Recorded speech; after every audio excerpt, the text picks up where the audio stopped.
자, 더프 해설 시작하겠습니다. 총평부터. 내가 생각하기엔 오류가 두 군데 있었습니다. 일단 첫 번째, 문제 8번 갑시다.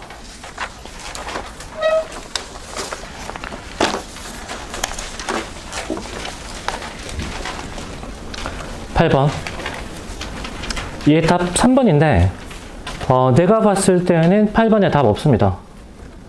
답 없어. 윗글에서 답을 찾을 수 있는 질문에 해당하지 않는 것은? 이라고 물어봤죠? 네, 이 문단 가보면 이 문단에 하나, 둘, 셋, 넷, 다섯, 여섯 번째 줄. 원시적 불능인 법률 행위는 그 자체로 무효이므로 계약 체결상의 과실 책임만이 문제가 될 뿐이다. 보이죠? 그러면 대가 위험을 누가 부담하는지는 문제가 안 된다라는 걸 알 수 있지. 맞습니까? 그러니까 3번. 대가 위험은 누가 부담해야 하는가? 아무도 부담 안 한다. 얘기할 수 있죠. 그렇죠? 그래서 내가 봤을 땐 8번에 정답 없습니다. 좀 잘못 낸 것 같고, 그 다음에 23번에 선제 4번 갑시다.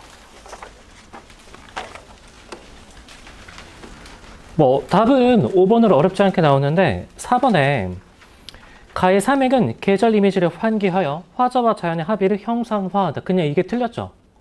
그쵸? 근데 해설지에 이렇게 되어 있거든? 나의 제3수 초장은 꿈에 백구되어 강위를 난다는 점에서 현실과 동떨어진 상황이 제시되고 있으며 그 비현실적인 상황, 얘는 맞죠? 맞는데 자연물과의 일체화, 글쎄 합일이라고 얘기할 수 있나? 이 상황을? 본문 가보면 나의 제3수의 초장 꿈에 백구되어져. 꿈에 백구되어.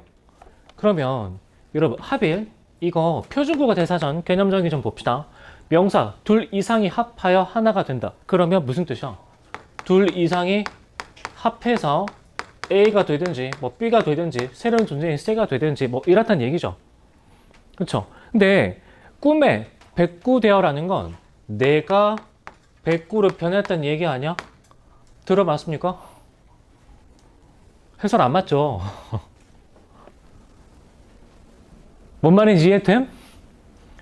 그러니까 읽어보니까 좀 이상해. 그래서 글쎄 쌤 원래 덕후 편 좀 많이 들어주는 편인데 내가 사설 모의고사 잘 안 까잖아. 좀 이상합니다. 근데 이런 게 한두 개만 있어도 여러분의 시간 관리에 굉장히 큰 타격이거든. 예컨대 8번 문제 풀다가 왜 답이 없지 하는 순간 3번 금방 날아갑니다. 그래서 이번에 보니까 그 목동이 러셀 전 지점 중에서 국어를 좀 잘하는 편인데 쌤 수강생이 한 명이 거기서 전체 9등인가 했거든? 국어 전체 9등이가 했는데 점수가 83점이야. 많이 낮죠. 원래 전체 8등, 9등 하면 90몇 점 나와야 되는데 그러니까 뭐라 그럴까? 글쎄 실험적인 성격이 좀 너무 강하긴 한데 그 과정에서 검토를 좀 덜한 게 아닌가. 특히 8번은 좀 개탄스럽습니다. 원래 더프는 퀄리티가 괜찮은데 왜 이번에는 이렇게 냈는지 뒷말은 생략하겠습니다. 여러분이 다 예측할 수 있죠. 아무튼 간에 23번에 선지 4번 해설 모르겠습니다. 이 사람이 이분께서 합의를 어떻게 해석하는지는 잘 모르겠지만 어쨌든 적어도 표준국어 대사전의 개념정의는 들어맞지 않습니다. 알겠죠? 그러니까 국립국어원의 공식 입장이 배치되는 선지 해설이 되겠죠. 이거 내가 조장한 거 아니잖아. 합의 뜻 누가 쓴 거라고? 표준국어 대사전. 알겠죠? 아무튼 그리고 8번 이상합니다. 그래서 이 두 문제에 대해서 의구심을 가졌다면 여러분의 잘못이 아니라 문제가 잘못된 겁니다. 다음에 멘탈 붕괴를 유도하는 문제. 사실 모의고사를 치는 이유 중에는 우리가 예측할 수 없었던 상황에 대해서 한번 대처 능력을 길러보겠다의 의미도 충분히 있을 수 있거든. 충분히 있을 수 있는데 예컨대 그래서 지금 이 집중반은 상상을 응시하고 있지만 지금 정규반은 이감 치고 있거든. 근데 이감에 이번에 4-1차가 3번 문제가 되게 어렵게 나왔습니다. 오답률이 57% 나왔는데 독서론이 어렵게 나오는 거 이해가 잘 안 되죠. 근데 그렇게 나올 수도 있어. 그래서 이 감에서 매번 파이널에 한 회분 정도는 독서론 좀 어렵게 냅니다. 일부러 그러는 거죠. 일부러. 수능 시험장에서 독서론이 어렵게 나올 수도 있으니까. 그리고 원래 가나 복합 지문은 12에서 17번이 아니라 4에서 9번이었습니다. 원래 4에서 9번짜리였다고. 기출문제 보면 그렇죠. 그렇죠. 근데 작년인가? 작년인가부터 12에서 17번으로 갑자기 옮겨갔거든? 뭐 그런 변화? 평가원이 예고 안 하고서도 충분히 만들어낼 수 있죠. 그럴 수 있는데 무슨 의도인지는 알겠는데 시험지 구성이 좀 너무합니다. 예컨대 4에서 7번 여러분 보자마자 좀 되게 짜증나지 않았어? 4에서 7번 수빈 왜 짜증났죠? 보기가 두 개야. 국룰 위배한 거 아니냐? 보기가 두 개. 아니 그래 두 개 낼 수는 있어. 낼 수는 있는데 그러면 보기 두 개를 좀 쉬운 걸로 구성을 해주든지. 6번 진짜 어렵습니다. 6번은 A, B, C, D 간의 이 관계가 그냥 연관성이 있냐 없냐가 아니라 특히 선제 3번, 4번, 5번 보면 뭐가 원인이고 뭐가 결과인지까지 정확하게 파악해라. 딱 보자마자 본인의 목표가 100분이 99, 100이 아니다. 도망쳐야 돼. 딱 보자마자. 아니면 결정해야죠. 자, 오늘 네가 이기네, 내가 이기나. 이거 한 문제는 오늘 죽이고 가본다. 농담이고. 그러니까 꼭 내가 국어 원점수 한 95점 이상을 획득해야 돼. 그러면 보자마자 인과관계 결국에는 확장과 삽입 주의에서 싹 다 정리하고 이 6번 문제는 애시당초에 조금 시간을 많이 요구하는 문제니까 차분함을 유지하는 게 관건이겠다. 이 생각 해줘야 돼. 어쩔 수 없습니다. 자, 6번 꽤 까다롭고 그러니까 보기를 두 개 낼 수는 있는데 두 개 내려면 6번의 난도도 좀 낮춰주든지 아니면 기존처럼 그냥 어려운 거 보기 하나만 내든지 아무튼 좀 그렇고 그 다음에 24번 문제 자체는 굉장히 아름답습니다. 잘 냈는데 이게 4에서 7번에서도 여러분이 조금 힘들었을 것 같고 그 다음에 언어와 매체도 좀 까다로웠죠. 그런 상황에서 24번 그러니까 이게 독서가 조금 평이하고 선택도 조금 평이했다면 용서가 될 수 있는 구성이거든. 그죠? 근데 문제는 다른 것도 다 어려운데 24번까지 이렇게 되면 좀 너무한 거 아니냐 이거죠. 너무한 거 아니냐. 물론 아까도 얘기했지만 문제 자체는 아름답습니다. 잘냈습니다. 굉장히 잘냈는데 파악해야 될 게 너무 많아. 여러분 일단 여기서 다의 짜임새는 다음과 같이 구조화할 수 있습니다. 이런 얘기 나와 있죠. 그쵸? 그러니까 본문에서 뭐하고 뭐 파악해 봐야 돼? 일단 외화가 어디까지고 내화 1, 내화 2가 어디까지인지부터 끊어봐야 돼. ABC 범위부터 확정해 줘야 돼. 맞습니까? 자, 다음에 여기서 그림에 상징적 기호라고 나오죠? 우리는 문학 개념어를 배운 사람이니까 바로 반응해야지. 상징 나오는 순간 뭐 찾아줘야 돼? 원관념. 찾았어? 원관념? 자, 그 다음에 밑에 설명 보면 모두 상징적 기호의 구현을 문제적으로 해석하는 화자와 상황에 통상적으로 반응하는 청자의 담화니까 화자의 태도와 청자의 태도를 나눠서 설명하고 있죠. 그러니까 각각 A, B, C에서 화자, 청자 누군지 확정지어서 그들의 태도를 고려하면서 대화의 내용을 파악을 해줘야 됩니다. 해줘야 될 작업이 굉장히 많죠. 그렇게 읽었을 때 25번의 선지 2번이 반어법인 걸 눈치를 챌 수 있습니다. 25번의 선지 2번. 경외감을 표출하고 있는 게 아니거든.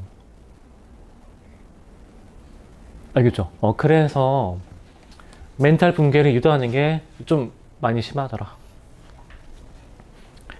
뭐 모르겠습니다. 내가 평가할 자격이 되는지는 나도 잘 모르겠지만 어쨌든 내가 생각하기엔 출제 미숙 같습니다. 자, 다음에 집중력 유지의 중요성. 선생님이 이감 콘텐츠 소비할 때 간쓸게 하루씩 끊어서 풀지 말라 그랬죠. 그래서 주간지 학습, 독서문학 공통 모의고사 풀이, 그다음에 풀 모의고사 풀이 다 차이 납니다. 그리고 이쪽에 가까워질수록 여러분이 흘리는 문제와 그 다음에 한번 살짝 멘탈이 흔들렸을 때 여파가 굉장히 크게 다가옵니다. 여기서는 한 주문씩 끊어서 푸니까 한 주문 풀다가 멘붕을 겪어도 별로 문제가 안 되죠. 이런 데 와서야 그게 선명하게 보이는 거지. 선명하게.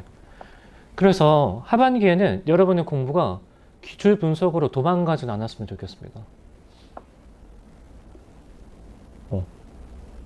그러니까 독립적으로 놓고 보면 이게 안 보이는 게 있어.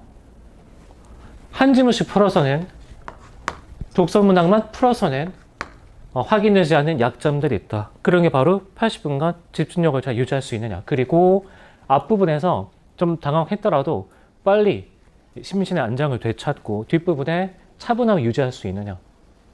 근데 이번 시험은 그게 굉장히 좀 불편했을 거거든.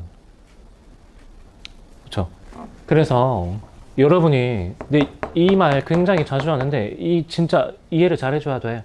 순수 독해력뿐만 아니라 읽기 체력과 집중력 또한 점수를 결정짓는 요소입니다. 만약에 순수 독해력이 문제라면 시험장에서는 안 읽혔는데 집에 가서 다시 보니까 별 얘기 아니네. 이런 현상이 없어야 돼. 그럼 갑자기 집에 가서 이 저녁밥 먹는 순간 없는 독해력이 생겨났나? 좀 이상하지 않아? 그쵸? 근데 여러분은 독해력이 문제야. 개념이 문제야. 기출분석으로 다시 도표하죠. 그러니까 기출분석 하지 말라는 얘기는 아닌데 기출분석은 매우 중요하지만 모든 것은 아닙니다. 특히 하반기로 올수록. 왜냐? 기출분석을 한 지문씩 차분하게 하다 보면 집중력 유지라든가 읽기체력 확보 이게 해결이 안 돼. 그렇죠? 그리고 이제 슬슬 여러분이 기출지문이 너무 익숙해져서 이거 답 이거였는데 이런 현상을 겪을 거거든? 근데 왜 또 다시 풀죠? 왜? 내가 또 고시 준비할 때 얘기를 해보면 여러분 행정고시는 2시간 동안 주관식으로 A4 크기 10페이지를 채워야 됩니다. 목차 내가 다 짜서. 큰 문제 4문제 정도 나옵니다. 그러면 예컨대 행정법이다. 그러면 사례 4개 정도 나오는데 그 4개마다 문제 제기 확인하고 그 다음에 문제가 되는 법적 개념 도출한 다음에 학설 쓰고 판례 쓰고 거기서 나는 어떤 결론을 취할 것인지 써야 됩니다. 그걸 4번 반복하면 10페이지 채워집니다. 근데 뭐 해본 사람이 있을지 모르겠는데 2시간 동안 10페이지 베껴 써도 힘듭니다. 베껴 써도 힘들어. 경제학 같은 경우에는 문제가 나온다 그러면 문제가 되는 경제학 개념 도출하고 어떤 그래프를 활용할지 결정한 다음에 수식 작성해서 계산하고 그래프 결과 도출해야 됩니다.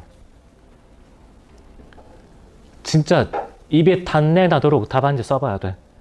그런데 이 행정고시 준비하는 수험생들 중에 시험 날짜에는 학원에 잘 안 오고 그러는 사람들이 있거든.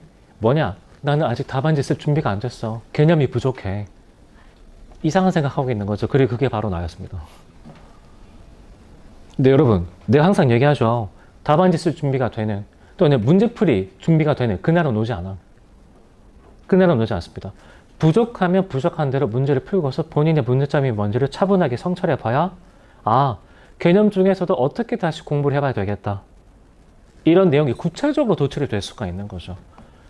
그러니까 자꾸 기출분석으로 도피하는 사람은 사실은 모의고사 풀면서 자기의 현재 약점을 확인하기가 겁나는 거죠. 이해됐죠?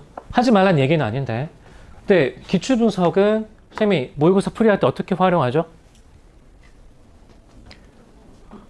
비슷한 기출문제를 끌어와서 그때 이렇게 풀었으니까 독해 태도 그대로 끌어와서 얘도 적용해보자.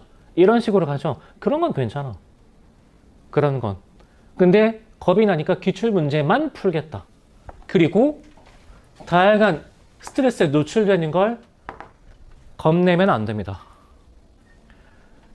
여러분, 시간 관리가 굉장히 어려울 때가 언제냐면 나는 선택과 독서로 내서 시간을 줄이고 싶었는데 이번에 언어 매체가 너무 어려웠어. 그러면 전체 시간 운영이 다 어그러지죠. 그죠? 그리고 문학은 몇 분, 독서는 몇 분, 나름대로 이제 분배를 해놨단 말이죠. 근데 잘 생각해보면, 그거는 내가 전제하는 대로 이 영역별 난도가 그대로 결정이 될 것이다. 이런 생각 아니야? 그렇지 않아? 그렇죠? 독서와 선택으로는, 독서론과 그 다음에 선택에 대해서 몇 분, 문학에 대해서 몇 분, 독서에 대해서 몇 분, 이렇게 할당해서 그 시간에 문제풀이 하겠다라는 건 각각의 영역이 내가 생각하는 난도대로 나와줘야 실현 가능한 목표죠. 전제가 그렇잖아. 근데 평가원에서 네가 생각하는 대로 딱 난도 맞춰서 내줄게. 너 독서는 어렵게 나올 거라고 생각하고 있지? 좋아, 배신하지 않을게. 뭐 이런 거야? 좀 이상하죠. 그렇죠? 그러니까 독서론이 어려울 수도 있는 거고, 이번에 이감 4-1차 언어 매체가 어려울 수도 있는 거고, 그 다음에 수필이 어려울 수도 있는 거고, 또는 뭐 현대시가 어려울 수도 있습니다. 뭐가 어렵게 나올지는 모릅니다. 그러니까 대체적인 큰 틀은 짜놓되 시험을 여러 번 응시하면서 이게 어렵게 나왔을 때, 또 내가 예상치 못했던 부분이 어렵게 나왔을 때 시간 관리 어떻게 유연하게 가져가고 멘탈 관리 어떻게 할 건지 여러 번 겪어봐야죠. 그런 상황을. 그죠? 그러니까 모의고사 많이 풀어야 됩니다. 근데 그냥 시간 재고 문제 풀면 얻어가는 게 하나도 없습니다. 이런 점들을 생각을 해줘야죠. 이해됐습니까? 그래서 다양한 스트레스에 노출되는 그런 경험, 그 다음에 일기체력 확보의 중요성, 이런 걸 느끼는 계기가 되었으면 좋겠습니다. 조금 마음에 안 드는 문제들이 있긴 하지만 어쨌든 간에 이런 스트레스에 한번 노출이 돼봤고, 그 다음부터는 이렇게 뭐라 그럴까, 내가 예기치 못한 상황이 부닥치게 되면 더 크게 당황하지 않을 자신이 있다. 좀 멘탈을 더 부여잡을 수 있는 계기가 되었다. 그 정도면 충분합니다. 점수는 너무 신경 쓰지 말기 바랍니다. 알겠죠? 여러분의 실력을 객관적으로, 그 다음에 적절하게 측정하는 그런 기능은 좀 상실한 것 같아요. 자, 그러면 과학기술 질문부터 해설하겠습니다. 4에서 7번.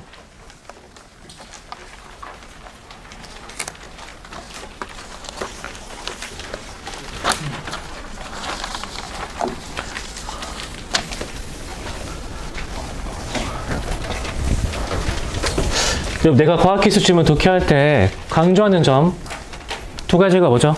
첫 번째는 위치와 현상, 4번에 3번 별표,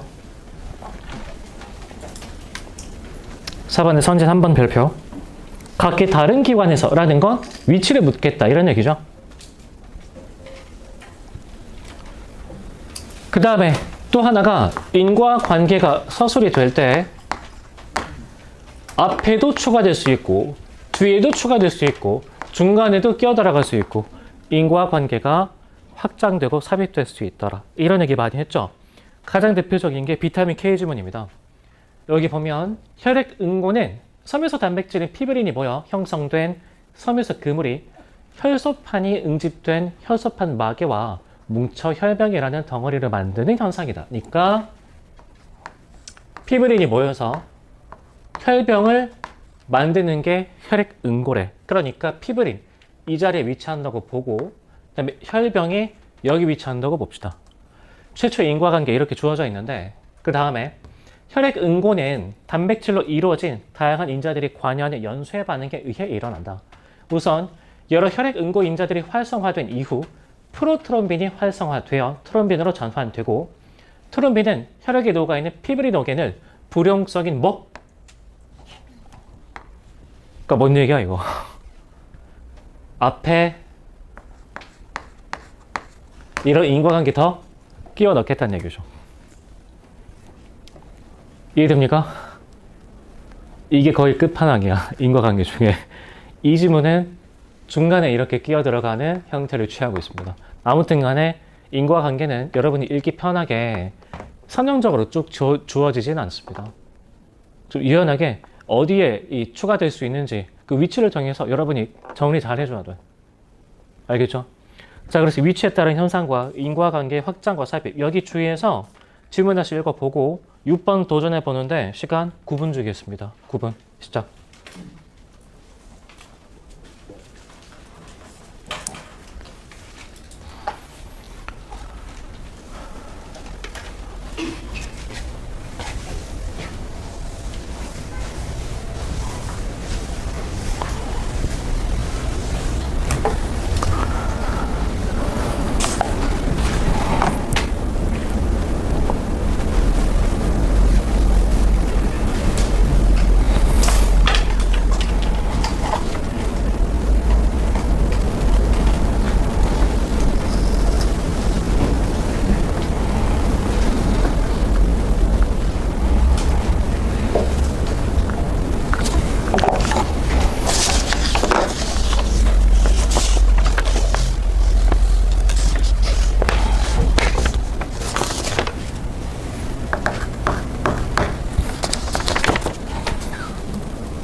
2분 전.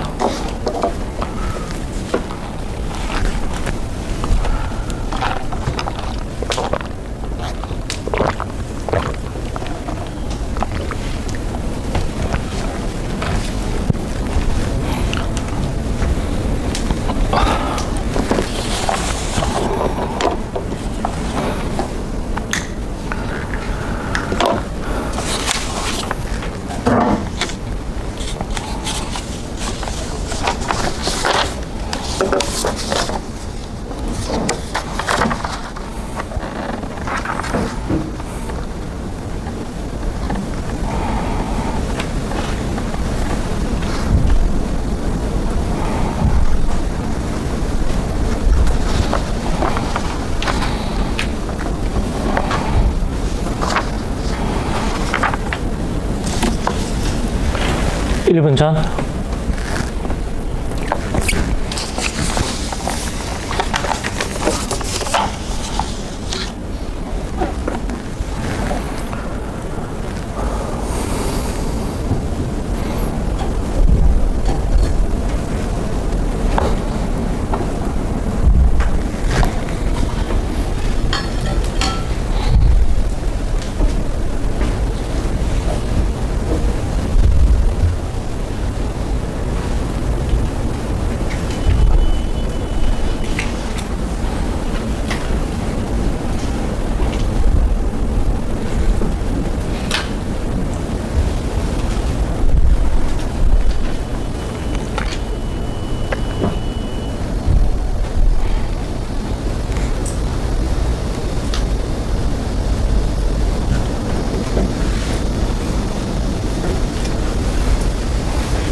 자, 그만 앞에 봅시다. 자, 인과관계를 정리할 때도 일문단의 문제 제기를 잘 이해를 해줘야 정보량이 줄어들 수 있는데, 자, 인체는 폐 호흡을 통해 외부의 산소를 흡입하고 이산화탄소를 외부로 배출한다. 첫 문장 밑줄 쳐봐. 그래, 화자는 뭐죠 그러면? 산소의 흡입과 이산화탄소의 배출 맞습니까? 그것과 관련해서 인과관계를 이제 얘기를 쭉 할 텐데, 폐로 흡입된 산소는 각 조직의 세포로 운반되는데 이때 운반 역할을 담당하는 것이 혈액이다. 혈액을 통해 산소가 세포의 원활하게 공급되어야 끊어주고, 여러분 A 되어야 B니까 얘 조건과 효과 유도하고 있는 문장이죠? 그렇죠? 그러니까 이게 원활하게 공급이 돼야 무슨 일이 벌어질 수 있대? 세포 호흡이 제대로 이루어질 수 있대. 그러니까 이거 둘 중에서도 뭘 초점을 맞춰서 설명을 해주겠다? 산소의 원활한 공급. 맞죠? 근데 그 역할을 담당하는 게 누구래? 혈액. 그러니까 지문의 초점은 혈액에 의한 산소의 원활한 공급. 이게 되겠죠.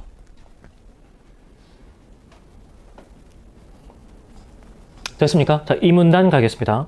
그래서 첫 번째 방식은 산소는 혈액 내에서 용해되어 운반되기도 한다. 이렇게 혈액에 용해되어 있는 산소를 용존산소라고 하는데, 용해된 산소의 농도는 용존산소가 나타내는 압력인 산소 분압에 비례한다. 그러니까 이때는 혈액 내에서 산소가 제대로 이제 운반되고 있는지 평가하기 위한 기준이 뭐냐면 바로 용존산소와 산소 분압이 되겠죠. 맞나? 용존산소와 산소 분압. 하지만 세포 호흡을 위해 요구되는 대부분의 산소는 용존산소로 형태로 이동하기보다는 혈액의 적혈구와 결합하여 옮겨진다. 그러니까 두 번째 방식은 얘겠지. 적혈구와 결합. 그래서 이게 첫 번째 방식, 얘가 두 번째 방식인데, 적혈구 내부의 혈색소가 산소와 쉽게 결합하고 분리되는 성질이 있어서 산소 운반에 용이하기 때문이다. 그러니까 여러분, 적혈구 중에서도 산소 운반에 가장 핵심적인 역할을 담당하는 놈이 누구죠? 혈색소. 맞죠? 혈색소. 자, 산소 분압이 높을수록 혈색소는 산소와 잘 결합하지만 혈색소가 제 기능을 하지 못하면 혈색소 중에서 산소와 결합한 것의 비율인 산소 포화도는 낮아진다. 그러니까 여기에 영향을 미치는 요소는 산소 분압과 바로 혈색소의 기능이 되겠지. 됐습니까? 문제 5번부터 풀겠습니다. 안 되는 거 자꾸 잊어버리네. 자, 여러분 보기가 보면 이 보기에서는 산소 분압과 산소 포화도 얘만 지금 비교를 해주고 있거든. 근데 우리는 어디까지 반응해야 돼? 산소 분압. 이 뭘 결정하죠? 맞습니까? 그리고 산소 포화도는 결국 뭐에 의해서 결정이 되는 거지? 그러니까 이 말 없어도 알아서 비교해 줘야 돼.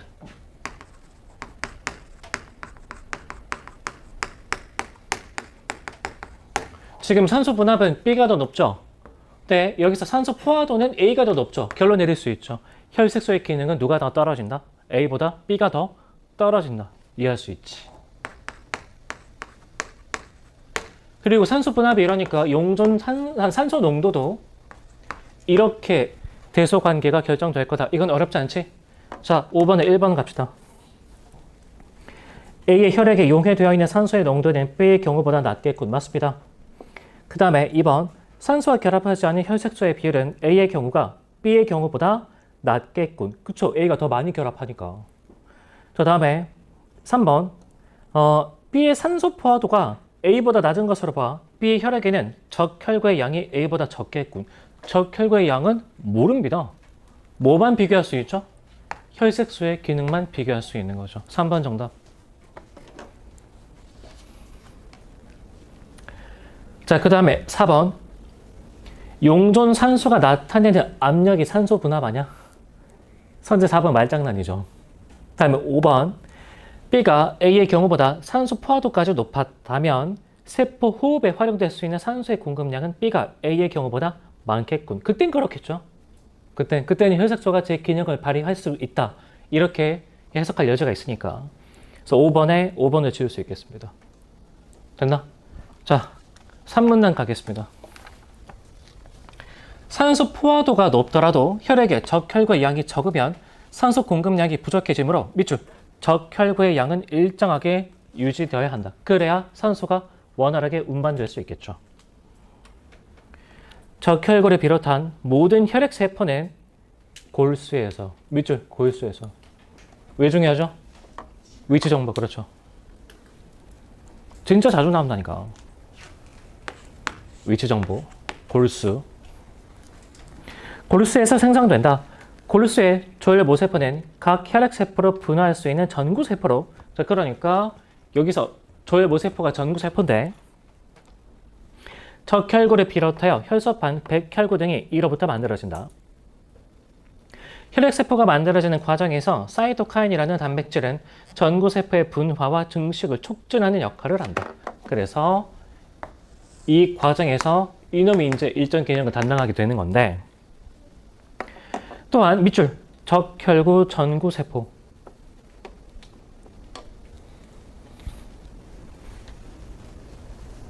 여러분 뜬금없이 적혈구 전구세포란 놈은 어디서 튀어나온 거지?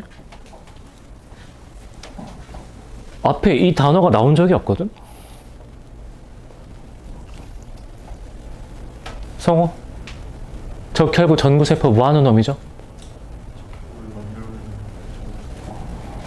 어떻게 이해했지? 맞습니다. 전구세포잖아. 무슨 전구세포? 그러니까 하위 개념이겠죠. 여기서부터 만들어지는 게 뭐지? 혈액세포. 그러니까 적혈구가 혈액세포의 일종이겠죠. 여기에 집중해서 상위 개념, 하위 개념 잡아내야 돼. 알겠죠?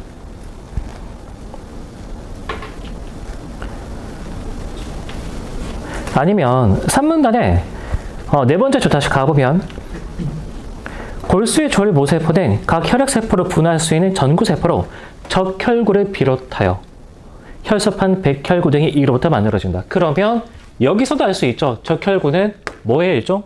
혈액세포의 일종. 그러면 이걸 만들어내는 얘는 전구세포의 하위 개념이겠죠. 그렇게 가도 되지. 복잡하게 가지 말고 이름 자체에 집중해보면 금방 알 수 있죠. 맞죠? 4고.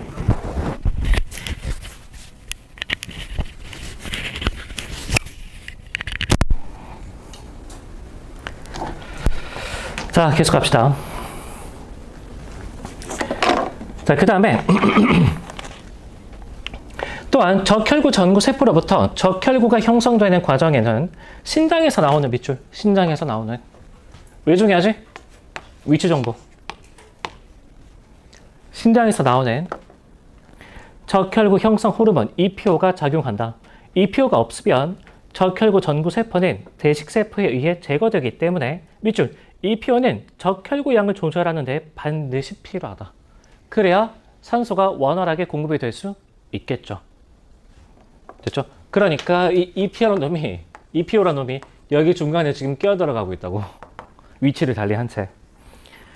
자, 신장은 혈류량 감소와 혈액의 산소 농도 감소를 감지하여 EPO의 분비를 도모하는데 산소 농도가 줄어들면 끊어주고 그리고 두 줄 밑에, 한 줄 밑에 정상적인 환경에서 끊어주고 자, 그러면 여러분 유도인자의 활성화와 관련해서 상황을 두 가지로 쪼개볼 수 있겠네. 언제하고 언제? 정상적인 환경과 산소가 부족한 환경. 이렇게 나눠서 볼 수 있겠죠. 자, 정상적인 환경에서 이 유도인자는 산소와 결합하여 분해되지만 그쵸? 정상적인 환경이라면 산소가 더 많이 공급될 필요는 없죠. 그런데 산소가 부족한 환경이라면 적혈구가 많이 만들어져야 되겠지. 산소가 부족한 환경에서 유도인자는 EPO의 합성을 촉진하는 유전자와 결합하여 그 유전자를 활성화시킨다. 그 결과 많은 양의 EPO가 혈류를 통해 골수로 이동하여 골수로 밑줄. 왜냐? 이 과정이 일어나는 건 위치가 골수였거든. 골수로 이동하여 적혈구 전구 세포가 제거되지 않도록 한다. EPO의 작용으로 골수에서 더 많은 적혈구 전구 세포가 성숙한 적혈구로 발달하게 되면 조직에 공급되는 산소의 양이 증가한다. 자, 그러면 문제 6번 갑시다. 문제 6번.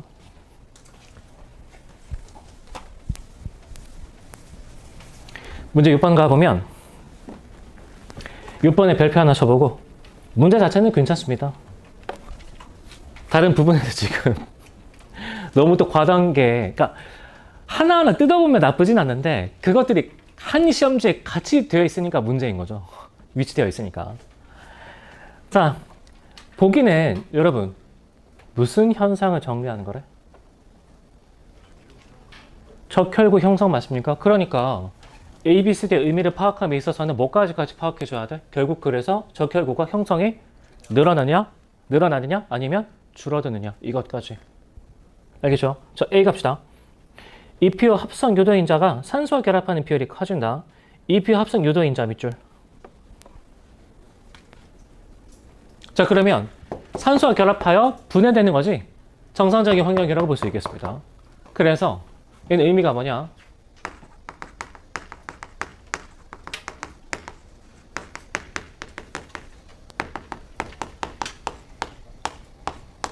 이렇게 되겠죠. 자, 그러면 적혈구 형성은 어떻게 되는 거지? 줄어들게 된다 맞습니까? 자, 그리고 B, 적혈구 전구 세포에 대한 대식 세포의 작용이 약해진다니까 EPO가 늘어나고 있다 이렇게 볼 수 있겠죠.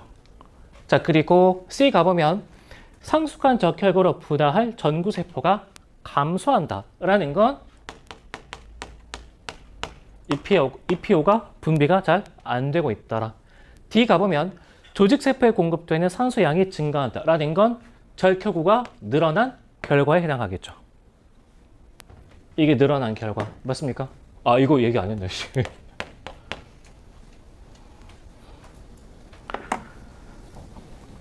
우와. 아, 허리야. 직업병.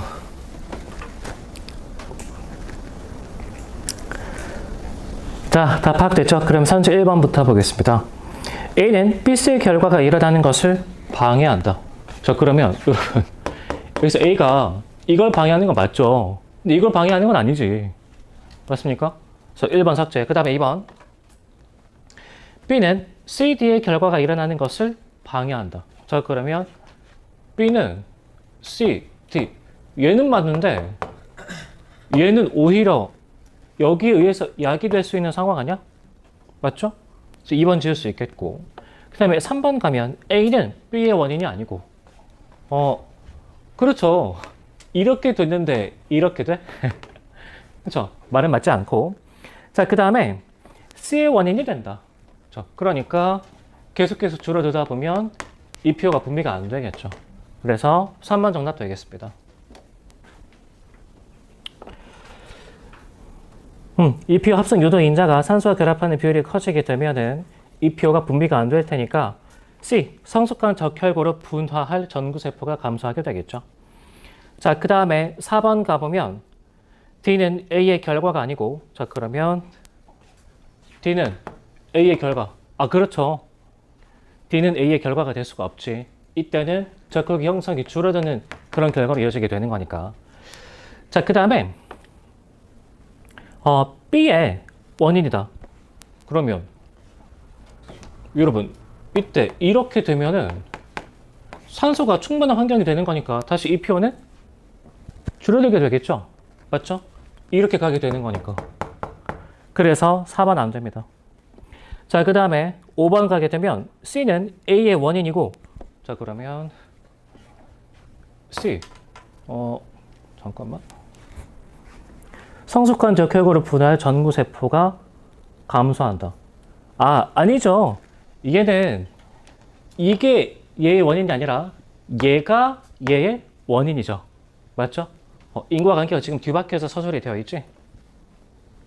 그래서 5번에 올바르게 바꿔주면 C는 A의 결과이고 그 다음에 D의 원인이 아니다. 그러니까 관련이 있는 건 맞는데 어느 게 원인이고 어느 게 결과인지까지 정확하게 파악해줘야 돼. 꽤 까다롭습니다. 아무튼 6번 해결할 수 있겠고, 다음에 7번의 정답은 2번 되겠죠? 자, 그러면 일단 1교시 첫 번째 해설은 여기까지 하는 걸로 합시다. 쉬고 나서 법지문 그리고 가나 복합지문 이어서 가겠습니다.